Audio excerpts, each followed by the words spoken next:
Est-ce que vous vous apprêtez à lancer une offre? Soit dans le cadre d'un lancement d'activité, ou soit dans le cadre du développement de votre activité. En tout cas, si vous vous retrouvez dans une des deux situations, je suis sûr que ce conseil que je vais vous donner aujourd'hui va vous plaire. C'est parti!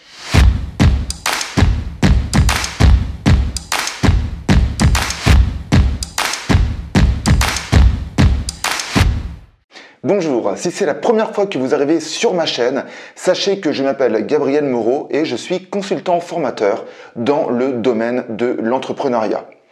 J'accompagne les entrepreneurs de l'élaboration de leurs projets jusqu'au décollage de leur activité. Et pour cela, j'utilise un procédé que j'ai créé qui s'appelle la pyramide de 1000. Mais si vous souhaitez avoir plus d'informations, je vous incite à aller voir dans la description qui est sous cette vidéo.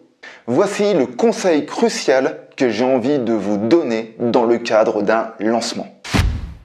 Lorsqu'une entreprise ou un entrepreneur lance une nouvelle offre sur le marché, elle peut être confrontée à ce que j'appelle la pression de la deadline. Vous pouvez aussi l'entendre par la pression de la date limite. Qu'est-ce que je veux dire par là? Eh bien, tout simplement, peut-être que l'entreprise ou l'entrepreneur a une date de lancement de prévu qui est très courte par rapport au développement qu'elle a à faire avant, justement pour lancer cette offre, et donc elle se retrouve pressée par le temps. Il peut y avoir deux raisons à cela. Prenons déjà le cas d'une grande entreprise. La grande entreprise peut accessoirement, et je pense que c'est pas accessoirement, elle peut avoir la pression des actionnaires qui misent sur la future offre qu'elle veut lancer. Et donc, ça veut dire que s'il y a un enjeu financier majeur, l'entreprise sera contrainte à répondre à une deadline qui sera, elle, sûrement très courte. L'histoire nous l'a montré. J'ai fait justement quelques recherches sur internet parce que justement j'avais entendu parler d'une histoire que je vais vous raconter et justement j'ai fait une ou deux recherches pour voir ce qu'il en était. Et les recherches que j'ai fait se sont portées sur des créateurs de jeux vidéo. Alors le premier c'est Nintendo. Alors je ne sais pas si vous le savez, mais Nintendo, il y a quelques années en arrière, a développé une console qui s'appelait la Virtual Boy et qui devait être ni plus ni moins la nouvelle console qui devait remplacer la Game Boy. Et cette console avait aussi un objectif, de par son nom, c'est d'apporter le joueur dans une réalité virtuelle. Eh bien, ça a été un échec total. Pourquoi? Parce que déjà, le joueur avait mal à la tête lorsqu'il jouait à cette console. Deuxièmement, les jeux n'étaient pas terminés, il y avait plein de bugs, ils n'étaient pas finis, les histoires n'étaient pas finies. Et le troisième point, c'est que la maniabilité de la manette n'était pas du tout agréable. Donc en somme, cette console, eh bien, n'a pas fonctionné. Le deuxième exemple, qui est beaucoup plus récent que je voulais vous donner, c'est l'exemple du jeu vidéo, alors je l'ai noté aussi, Cyberpunk 2077. Donc si vous êtes gamer, vous devez connaître ce jeu. Et bien là, c'est pareil. En fait, ce jeu est sorti fin de l'année dernière, donc fin 2020, et il a été lancé avec perte et fracas, lié à la sortie de la PlayStation 5. Et donc, c'est pareil, donc on ne connaît pas tous les tenants, les aboutissants, mais en gros, le jeu, quand il est sorti, eh bien, les joueurs se sont aperçus qu'il y avait plein de bugs. Et c'est dommage parce que ça devait être le jeu le plus beau de l'année, c'était celui qui était le plus attendu, c'est celui aussi qui a eu le plus gros investissement financier, et donc, eh bien, mauvais départ, sans compter d'ailleurs que la PlayStation, on s'aperçoit là cette année, en début d'année en tout cas, qu'il y a des pénuries dans les magasins pour pouvoir se la procurer. Donc, voilà, on voit bien que des grosses entreprises peuvent se planter dans leur lancement. Donc, vous, si vous êtes comme moi, on va dire un entrepreneur freelance en solo, eh bien, voilà, ça peut peut-être vous rassurer de vous dire que même des grosses entreprises peuvent se planter. Mais il n'empêche que que l'entrepreneur freelance ou même la petite entreprise peut elle aussi se planter pour d'autres raisons.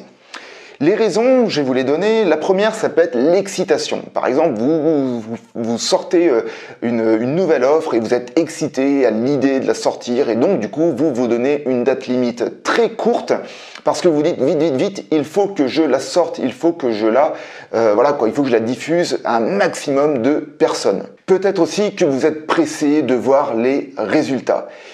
Et là, patatras, quand vous sortez votre offre, eh bien, vous vous apercevez qu'il y a des bugs, que par exemple, vous créez un site internet et vous apercevez que sur votre site, il y a plein de coquilles. Bref, en fait, ça ne fonctionne pas bien. Et tout ça parce que vous n'avez pas suivi le conseil crucial que je m'apprête à vous donner. Il arrive, le conseil, il arrive. Tiens, puis avant de vous le donner, si la vidéo vous plaît, je vous incite à vous abonner à ma chaîne en cliquant sur le lien qui arrive. Et n'oubliez pas, pareil, de cliquer sur la petite notification, la petite cloche, parce que comme ça vous permettra d'avoir toutes mes vidéos. Parenthèse faite, je vous donne la solution. Je vous incite à vous constituer ce que j'appelle une équipe de soutien. Alors, je le répète, je vous incite à vous constituer une équipe de soutien. Qu'est-ce que c'est qu'une équipe de soutien? J'ai relevé 3 critères pour vous permettre d'identifier les personnes dans votre réseau qui pourraient faire partie de votre équipe de soutien. Une équipe de soutien, elle est là, comme son nom l'indique, pour vous aider dans le développement d'une nouvelle offre ou d'une nouvelle activité. Le premier critère, c'est que cette personne doit être émotionnellement impliquée avec vous. Ça veut dire que vous devez la connaître et elle doit apprécier ce que vous faites. Elle doit vous suivre. Et donc, si elle vous suit, qu'elle apprécie ce que vous faites, eh bien, à partir de là, vous aurez un lien fort avec cette personne. Ça, c'est le premier critère. Le deuxième critère, c'est que cette personne doit vous encourager. Parce que quand on lance une activité, c'est pas toujours évident. Même dans le cas, dans une équipe, j'ai une interférence là, parce que j'ai le cas hier de mon fournisseur d'accès, alors petite pensée à lui, donc le fournisseur d'accès de ma plateforme de business en ligne, qui me disait que les développeurs galéraient à essayer de fluidifier leur plateforme et qu'ils avaient beaucoup plus de feedback négatif que de feedback positif. Et moi, je leur en ai donné un pour les encourager justement parce que je me mets à leur place que ça ne doit pas être évident de développer cette plateforme. Donc voilà quoi, donc c'est pour ça que je dis que votre équipe de soutien, les personnes qui en font partie, doivent vous encourager. Elles sont à côté de vous justement pour, je le répète, vous encourager parce que c'est important quand vous lancez une activité. Le troisième critère, elle doit participer. Et là, quand je parle de participation, ça peut être soit dans une notion de test, ça veut dire qu'elle va tester soit votre nouvelle activité, soit un échantillon, elle peut tester un échantillon. Si c'est un livre, eh bien écoutez, elle va peut-être lire votre livre avant qu'il sorte, etc., etc. Donc elle va tester. Tout à l'heure, je vous parlais de site internet, c'est de la même manière. Avant de le lancer, elle va lire votre site internet pour voir si, par exemple, la manière dont vous vous exprimez est bonne, si les visuels sont bons, s'il n'y a pas de faute d'orthographe. Donc, voilà quoi, ça veut dire que cette personne, pareil, quelque part, fait partie intégrante de votre entreprise. C'est un petit peu comme si c'était une collaboratrice. Et un autre critère aussi que j'ai noté dans cette participation, c'est que cette personne doit être impartiale. Parce que si c'est quelqu'un qui vous dit « Ouais, c'est génial, c'est génial, c'est génial », sans jamais vous faire une critique négative, ou en tout cas constructive, eh bien, clairement, on va dire que c'est pas une personne qui va vous faire avancer. Pareil, si cette personne vous fait toujours des critiques sans vous donner de solution, ça ne va pas non plus vous faire avancer et en plus, ça ne va pas vous encourager. Donc, réellement, repérez bien ça. Si cette personne vous critique, faites en sorte qu'elle vous donne des solutions derrière sa critique. Pour vous parler très rapidement de cette notion d'équipe de soutien, parce que dans mon développement de la pyramide 2000, j'en ai une qui se constitue, on va dire que si je pouvais vous donner enfin, vous parler d'une expérience et un dernier petit bonus.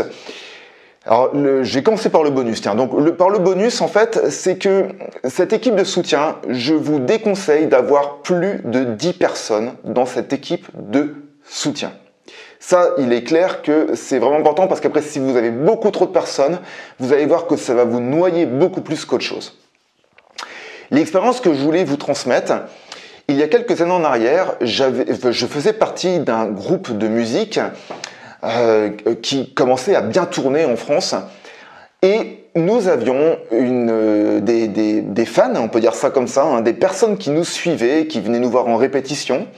Et pour vous dire à quel point ces personnes étaient impliquées, à une époque, nous faisions des concours sur la région parisienne pour se faire connaître. Et les personnes se déplaçaient avec nous pour nous encourager. Ça veut dire qu'elles étaient capables, ces personnes, de faire 500 km aller-retour pour nous encourager. Donc, j'espère que cet exemple vous permet de prendre conscience de ce que c'est que l'équipe de soutien. C'est vraiment des personnes qui sont avec vous, qui vous encouragent, qui vous donnent des avis et qui vont vous permettre d'affiner ce que vous vous apprêtez à lancer. Enfin, si vous voulez en savoir plus sur ce sujet, je vous invite à ma masterclass que j'organise le 15 avril qui arrive. Vous pourrez trouver le lien dans la description de cette vidéo. Cette masterclass s'appelle « En quête de nouveaux clients » et vous allez voir qu'elle est un tarif vraiment très attractif. Donc je vous incite d'être curieux et d'aller voir. En tout cas, j'espère que ce conseil crucial va vraiment vous aider. Je vous souhaite une agréable semaine. On se retrouve lundi prochain. Et en attendant, n'oubliez pas que toute évolution provient d'une action. Prenez soin de vous. Ciao.